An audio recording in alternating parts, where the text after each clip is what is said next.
क्या आप प्रभु यीशु के नाम को और मसीहत को इसीलिए अपने जीवन में ग्रहण करके बैठे हैं क्योंकि आप चाहते हैं कि आपके जीवन में खूब सारा धन आए, बहुत बड़े-बड़े आपके बंगले हों, बहुत अच्छी-अच्छी आपकी नौकरी हो और आपके जीवन में सब कुछ बेहतर हो।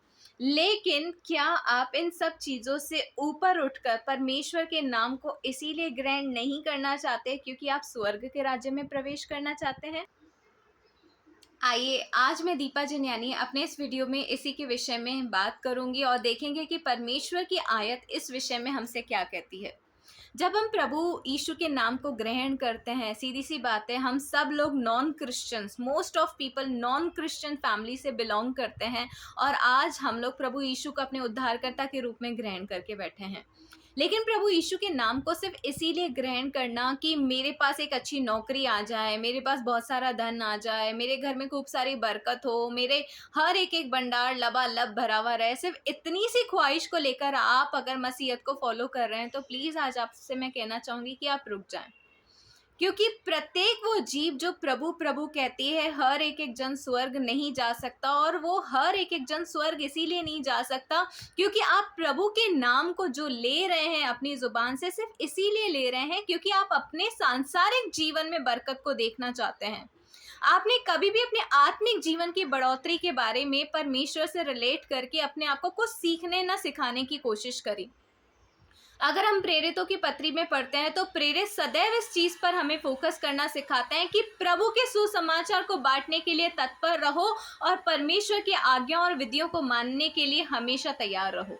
अगर हम बाइबल के अलग अलग किरदारों को देखें, चाहे अब्राहम से लेके दाऊद तक के किसी भी कैरेक्टर को अगर हम उठाकर देख लें, तो उनमें से किसी ने भी परमेश्वर से ऐसा नहीं कहा कि प्रभु मैं आपके नाम को इसीलिए ले रहा हूँ क्योंकि मेरे घर में धन की कमी है या मेरे जीवन में घर गाड़ी की कमी है। उन्होंने सच्चाई परमेश्वर को सच्चाई के साथ अपने जीवन में ग्रहण किया क्योंकि सबसे पहले उन्होंने परमेश्वर की खोज में अपने आप को व्यतीत किया। इसीलिए परमेश्वर ने सारी चीजों में उनको ब्लेस करना स्टार्ट करा। तो मेरे प्रियो, अगर आज आप अपने परमेश्वर को पुकार रहे हैं, सीधी सी बात है, जब हम परमेश्वर के नाम को लेते हैं तो उस परमेश्वर के नाम को लेने की वजह से हमारे जीवन में चमत्कार होना तय है। लेकिन सिर्फ चमत्कार के लिए प्रभु को पुकारना ये चीज गलत है।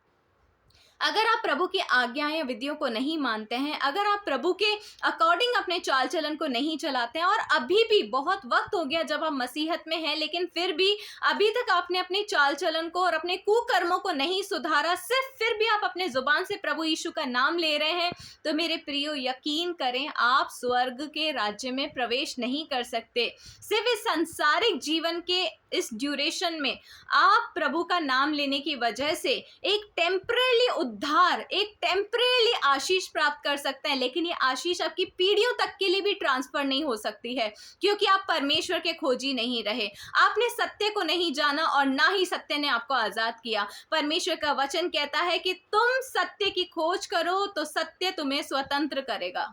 तो हमने कभी सत्य को जाना ही नहीं, हमने कभी देखा ही नहीं कि यीशु मसीह हमें स्वर्ग के लिए तैयार करने आया, लेकिन हम तो सिर्फ अभी भी शरीर की अभिलाषाओं में फंस कर शरीर की अभिलाषाओं को पूरा करने के लिए कलीसिया में जाते हैं और प्रार्थना करते और कराते हैं।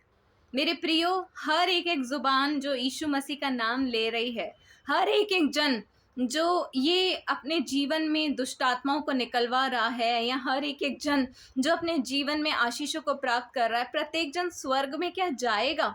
क्या परमेश्वर इन सभी लोगों को स्वर्ग में ग्रहण करेंगे जिन्होंने प्रभु के नाम को नहीं जाना, सिर्फ प्रभु के चमत्कार को जाना?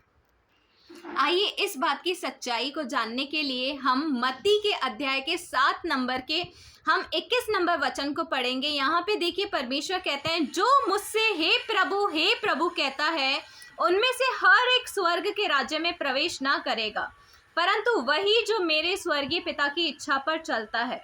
उस दिन बहुत से लोग मुझसे कहेंगे, हे प्रभु, क्या हमने तेरे नाम से भविष्यवाणियां नहीं की और तेरे नाम से दुष्ट आत्माओं को नहीं निकाला और तेरे नाम से बहुत से आश्चर्य कर्म नहीं किए? तब मैं उनसे खुलकर कह दूंगा, मैंने तुमको कभी नहीं जाना, हे कुकर्म करने वालों मेरे पास से चले जाओ। देखो आखिरी वर्ड क्या है, हे कुकर्म करने वालों मेरे पास से चले जाओ। परमेश्वर कहते हैं कि चाहे तुम मुझे इस मरने के बाद स्वर्ग की चौखट पर आकर मेरा द्वार खटखटाओ, मैं नहीं खोलूंगा, क्योंकि मैंने जो वचन दिया था कि खटखटाओ तुम्हारे लिए खोला जाएगा, वो वचन इस संसार में तुम्हें अपनाना चाहिए था। तुम्हें संसार में रहते हुए मेरे स्वर्ग के राज्य के द्वार को खटखटाते हुए नित्य प्रार्थना करनी चाहिए थी कि प्रभु, मैं तेरा अभिलाषी हूं, मैं तेरा खोजी हूं, मैं तुझे नित्य ढूंढता हूं। अगर तू इन चीजों को कहता तो आज स्वर्ग में तेरा प्रवेश निश्चय ही हो जाता। अगर हम बाइबल को अच्छे ढंग से मनन करते हैं तो परमेश्वर कहते हैं धनी व्यक्ति का ऊंट का सुई के नाके से निकलना फिर भी आसान है, लेकिन धनी व्यक्ति का स्वर्ग के राज्य में प्रवेश करना बहुत कठिन है। मेरे प्रियो, हमेशा आज से स्पेशली जब ये आप मेरा सुसमाचार सुन रहे हैं तो आप याद रखें, आप धन पर नहीं, आप अपने वैभव पर नहीं, आप परमेश्वर पर फोकस करें। क्योंकि अगर आप परमेश्वर पर फोकस करने को तैयार हैं, प्रभु की आज्ञाओं, प्रभु की विधियों को मानने के लिए तैयार हैं, सिर्फ चमत्कार के लिए कलीसिया में नहीं, प्रभु को खोजने के लिए अगर आप कलीसिया में जाने के लिए तैयार हैं, तो परमेश्वर भी आपके जीवन में सदैव और अनंत काल अर्थात स्वर्ग में राज्य में जब तक आपका प्रवेश नहीं हो जाता तब तक परमेश्वर के स्वर्गदूत आपके साथ तैनात रहेंगे। तो याद रखें, अपने फोकस को हमेशा चेंज करें। आज से आपका फोकस स्वर्ग का राज्य होना चाहिए, ना कि संसार का धन और दौलत। मैं विश्वास करती हूँ कि आज परमेश्वर की आत्मा ने आज आपसे बात किया होगा। जल्दी एक बार फिर एक नए मोटिवेशनल और शॉर्ट वीडियो के साथ मिलेंगे। तब तक सभी को जय यीशु की।